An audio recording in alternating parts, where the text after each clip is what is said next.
So, when he found out, and Gabriel hasn't yet approached him, come to him, Joseph, we read, decided to put Mary away privately. That's old King James, so quietly, honorably, quietly.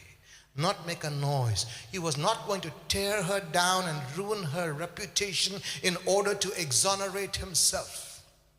So listen to me, dear brother and sister. Every time we tear someone else down, we are literally ripping ourselves apart, shredding ourselves. As far as Joseph was concerned, he knew nothing else other than she was pregnant and it wasn't him. But he chose to take the high road. Are we learning from Joseph already?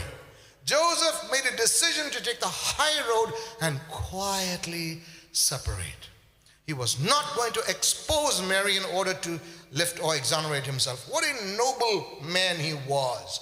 Then Gabriel shows up and tells him, don't be afraid to take Mary to be your wife. Joseph still has a choice. Put yourself in Joseph's shoes. She's still pregnant, but not from you. But Gabriel says it's of God. He had every right and the freedom to say to Gabriel, thanks, but no thanks. Go ahead, get somebody else to marry. True or false? Have you ever considered that? He had every right to say, I'll pass on this. Please find someone else. But, so here comes the SOW in that so. He submitted to the word of God. And by taking her to be his wife, he was obedient. Submission, obedience, and I'll come to worship later. He submitted to the word of God and he was obedient to the word of God. And because of his submission and obedience to the word of the Lord to Joseph through Gabriel, Joseph now had the privilege of being the husband of Mary and the great privilege of being the stepdad to the Son of God, Jesus Christ. He would have missed it if he had exercised. He had the right to choose to say thanks, but no thanks. So he becomes a stepdad of the Lord Jesus Christ. So we're learning two key things from Joseph: submission and obedience. What can we learn from Mary? You know, we are created in the image of God. That's why we have the most brain cells of every creature that God has created and placed on this planet. Even bigger than an elephant or a hippopotamus. You know that, the brain cells we're talking about. Our brain is able to process and think in nanoseconds. True or false? So Gabriel comes to Mary.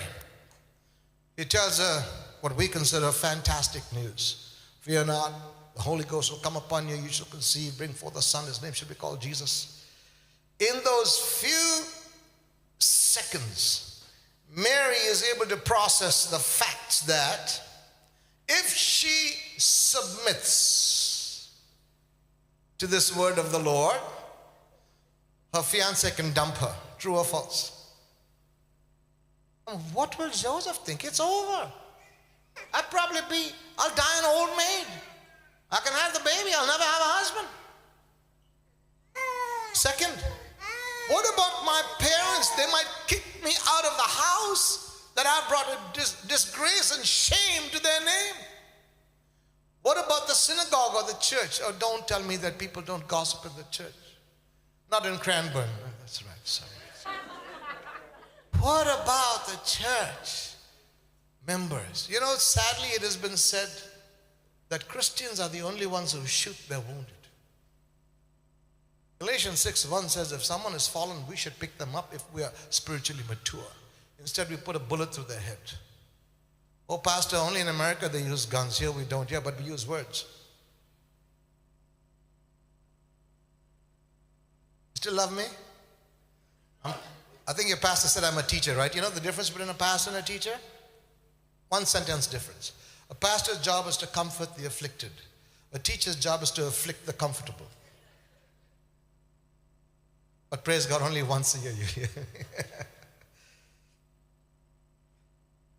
She had the opportunity to say, thanks but no thanks. I'll pass. I will never be able to live down the shame. Do you know how long that shame and ridicule remained over Mary's life? All her life. I'll prove it to you. Jesus begins his public ministry at the age of, you can talk to me, I'm a teacher, 30. He's crucified about 33 and a half. During his public ministry, one occasion, the religious leaders said to his face, it's in your Bibles, we are not born of fornication like you. In modern English, calm down. They're saying, you're a bastard. How dare you talk to us about holy things? If they said that to Jesus' face, can you imagine what they were gossiping about Mary all that time? She took it all till the day she would have passed from this earth under the care of John, the beloved disciple. So Mary, what can we learn from her? She submitted to the word of God from Gabriel. She said, let it be unto me according to thy word. And she obeyed. You know why obedience is so hard? Forget about the unbeliever, even for believers. You know why it's so hard? Okay, we're switching to English literature now. Obedience. Come on, run through the spelling of obedience in your mind with me. How many letters does it have? O-B-E-D-I-E-N-C-E. 9 letters, right? What's the 3 middle letters? D-I-E, die. For obedience to the word of God to be demonstrated in our lives, we have to first die to ourselves. But we are such a selfish lot. We don't want to die to ourselves. We don't want to die to our flesh. We don't want to die to our desires. Mary was willing to die. She was willing to take scorn and ridicule all her life for the sake of being the mother of Messiah Jesus. No wonder she's called, blessed are you among women, not to be worshipped. But she has the unique privilege for not just for this earth, for all of eternity, of being blessed among women and mother of Messiah Jesus Christ. So what do we learn first from Joseph and now from Mary? We see submission and we see obedience. Now we move to one of my favorites of the 5 parties. What can we learn from the shepherds? You know why they're one of my favorites? They are what we call the little Aussie battler. Regular Joe Blow. We work regular jobs, right? You could be a tradie. They were shepherds. Normal, ordinary people. And God graces them, not King Herod. He graces them on King Charlie. God graces the shepherds with a blast of heaven at night and an angelic host. And that's where we get, hark the herald angels sing, joy to the world, the Lord is come. And so, on and oh little town of Bethlehem. So what can we learn from the shepherds? Simple, ordinary, regular folk like us. Now hear me closely now. Lucifer, the father of lies, is so subtle, and this applies, I believe, without exception to every one of us, myself included. He drops this insidious lie into our ears that drops into our heart that gets us to think, you know what? I'm just a little better than the person sitting next to me. Even if you're a couple, you might think, I'm better than my wife, I'm better than my husband. It's a lie from hell. Allow me to sober us up with this statement. Are you ready? Most of us are like the rest of us. Get used to it. Stop running away in our little minds thinking, I'm the cat's whiskers. These were shepherds, ordinary people like you and I.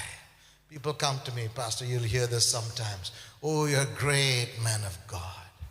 Immediately I say, I'm an ordinary man, but I serve a great God.